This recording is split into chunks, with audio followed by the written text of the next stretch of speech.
Are you listening? Damn.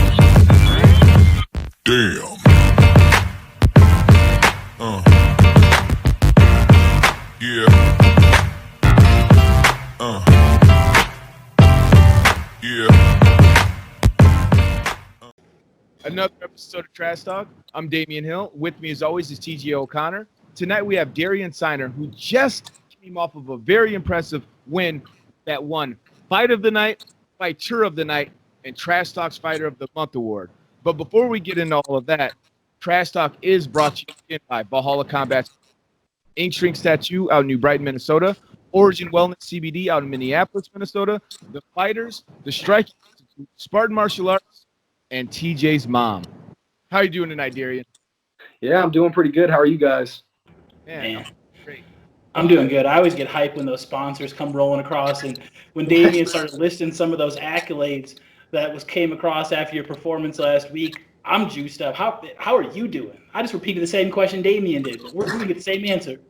Oh, yeah, man. I mean, I'm doing pretty good. I mean, pretty healed up after the fight. Took some pretty good leg kicks there throughout that battle, but I'm doing all right. You know what I mean? Actually just got back from training with some of my buddies and whatever. So, I'm back to it and back to training again. So, feeling good. Oh, yeah. I love that. Right back at it, ready for the next thing, especially since I guess this one was unadvertised, but obviously the fighters knew about it. How much time in preparation did you actually have leading up to this fight after the announcement came through that the quarantine was going to get pushed back even further and it exceeded the date of the fight? Were you worried that it was going to get canceled at all? And then once you found out that it wasn't canceled, how did you continue training and all of that?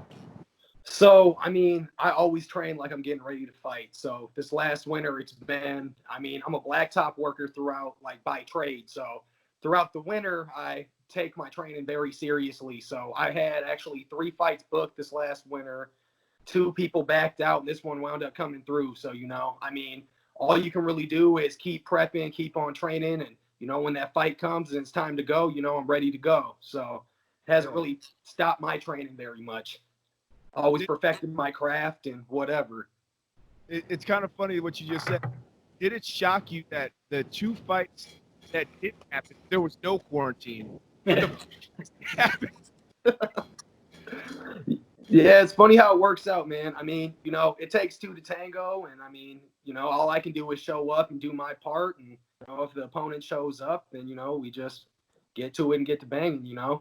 Yeah, it's a chance for both athletes, competitors, whatever people want to call it. I like to just call it fighting. Fighting what I was in it for, but a lot of people are in this sport because it is a sport at the end of the day, to compete, to fight, perform. And when you have somebody actually show up and step inside the ring or the cage with you, you get to display your art form finally. And I feel like it was on full display at Jim's show March 10th. How are you feeling about your performance and about the fight? Obviously, it won Fight of the Night and earned you Fighter of the Night. How are you feeling about it? I'm feeling pretty good. There's always stuff that you can work on, always stuff to keep on honing in on my craft and doing whatever. You can never really be satisfied when it comes to fighting.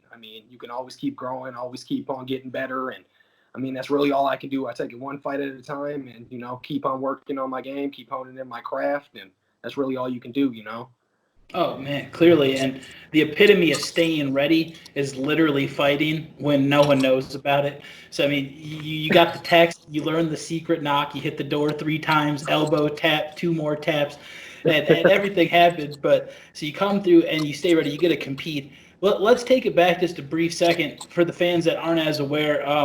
When did you get into the martial arts? What was the transfer over? And what was the decision to actually start fighting? So, I guess my background is, coming up, my dad had a gym that he had started training stuff in jiu-jitsu in. So coming up, that was kind of like my base where it all first started. Then I took a break kind of for a while throughout high school and whatever. And then after that, I actually moved down to Phoenix and started doing some boxing while I was down there.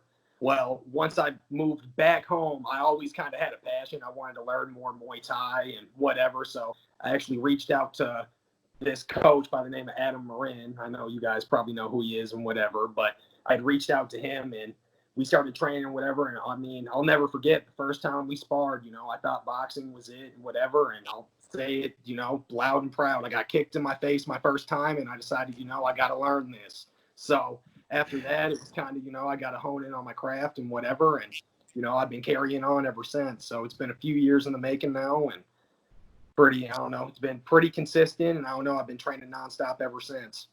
Oh, wow. Okay, so with your dad running and training at a jiu-jitsu gym, and you getting a boxing experience when you moved down to Phoenix and coming back up here and getting right into the kickboxing portion in Muay Thai, I mean, is MMA on your mind at all? So I'm going to be honest, man, I like to stand and bang. If I have an option, I'd rather just, throw these things if I have the opportunity, So I'm just going to be completely honest. I like to strike, and I'm probably going to stick to that for the meantime. Oh, hell yeah. And there's nothing wrong with that at all. No, I mean, there's so many guys we've talked to where they've got into they said, I started training for MMA, and then they've turned into full-time strikers. And I mean, we're talking about high-level guys. Tom Jenkins is one of the guys comes to the top of my head, got into it for martial arts training, and then was like, I want to stand and just punch people. Yep. That sounds a little bit more appealing to me, if you ask me. And I guess with you loving to strike and falling in love with Muay Thai right away, man, going into when I look back and watch that fight, because I was watching it earlier today again, and I was live. Man, there's a lot of technique behind that. Exactly how many years have you been working on your Muay Thai? Because no matter what it is, if you've been training for 10 years in Muay Thai, I can tell. And if you've been training for only 3 years in Muay Thai, damn, it looks like a lot longer than that. You have a lot of technique and a lot of skill behind you. What do you attribute that to? Well, yeah, it's been just about 3 years, maybe a little bit over. So I called it. That's crazy. But you're so fluid and so comfortable. How did you get so comfortable on your feet? I mean, and how many boxing matches did you have, and how long were you training in boxing before you decided to, hey, he kicked me in the face and I want to do that shit? Yeah, so boxing, I only did it for like a year. I didn't have any fights doing that. I was just basically learning and getting in there. I just, I knew I liked to throw my hands, and down there, it's, you want to be the toughest guy in the ring and whatever. So that was kind of the way that, that was the mentality of the gym I was at. So, I mean, I got into that, and then I don't know. I mean, after that, the whole Muay Thai thing, I mean, it's just kind of came with the territory, I guess. I mean, I grew kind of an obsession for it, I guess would be the word that I would use. And I mean, it's literally, you catch me sitting at home, I'm not watching TV, I'm watching clips, trying to pick stuff up, keep on honing in on my game, and learn from everyone that I train with, and sparring and whatever. And, the best way to learn, if you ask me, is by fighting. So, yeah. Oh man, exactly. And that's, Hold on. I got one thing to say, and then you can go. This isn't a question. You just reminded me perfectly of one of the things that I've tried to express to people, like why they should wait before they fight. They should get a couple years of training before they start to fight. It's the slingshot effect is what I call it. It's like when you start here and you have the rubber pulled, right? But you didn't start pulling back on it. Every month, every year, every day you start training, you're pulling back further and further until you have your first fight, and then you let go. And you take the fuck off like a slingshot, and that's what you look like in that Muay Thai fight. So that's just a statement. That's not a question. Okay. So yeah. No, what I was gonna say is I feel like the way you ended was the perfect segue. You just like to fight, and now that you've had the taste, the best way to get the best way to learn, the best way to get better. Now that you've had in there and fight.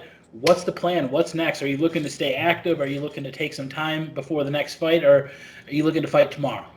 So, I mean, my whole thing is I trust in my coaches. I trust in, what they tell me. And, when they think I'm ready and they think I'm ready for that next fight and whatever, I go from there. So if they tell me, they think I'm ready to go and ready to bang, I'm going to listen to them and I trust in them. So just take it one step at a time and whatever, and, keep on honing in on my craft. That's really all I can do. How old are you? 24. All right, good. I mean, I'm just like you. I knew you weren't that old, but I'm just like, man, you have your head on your fucking shoulders. Like that was a perfect answer. That's the only reason why I'm like, how old are you? Like, where's your head at? Like you sound like you've been here and you've done it before. So it's just Yeah. Yeah. I mean, just to be completely honest with you, I mean, it's been in a scrap or two before, and I mean, all you can really do is keep your head on straight, and trust in your striking camp and whatever. And I'm really appreciative of my coaches, and they've helped my game just develop overall, and it's really all I can do. Yeah, man. I love it, man. I honestly I cannot wait to see what's next for you because I mean it's not that anybody thought that you couldn't fight or anything, but man, you went out there and fucking performed. When I go to the gym starts and stuff, like I expect some heated fights, some people throwing hands, motherfuckers that are not willing to back down. But man, I was not expecting that performance from you, and you stole that was amazing. Yeah. Thank you. I appreciate that, man. Thank you. So I guess that kind of about wraps it up. But before we do wrap it up, we always like to give a platform for the fighters to either shout out their sponsors, teammates, coaches, anybody that's been there showing you extra support, anything like that before we do wrap it up. Yep. Well, I'd like to thank my team over at Valhalla Combat Sports. All those guys are really great dudes, real stand-up guys. I'd like to thank specifically my striking coaches, Adam Marin, Thomas Jones, Philip Latou is another real stand-up guy. Helped me develop my game a lot, and, really helped me hone in on standing in the pocket and banging. And, other than that, I'd like to thank everyone that's ever helped me and been my striking coaches, sparring partners, and whatever. You guys helped me get to where I'm at now. And I mean, I think that about wraps it up. Don't got any sponsors, so. Not yet. Not Yeah, yet. not yet. Man, that's awesome. Like Damian said, I can't wait to see what's next. People watching this, I feel like I'm repeating myself. Like the video, subscribe below. If you haven't already, what are you doing? Subscribe below right now. And don't be a hoe.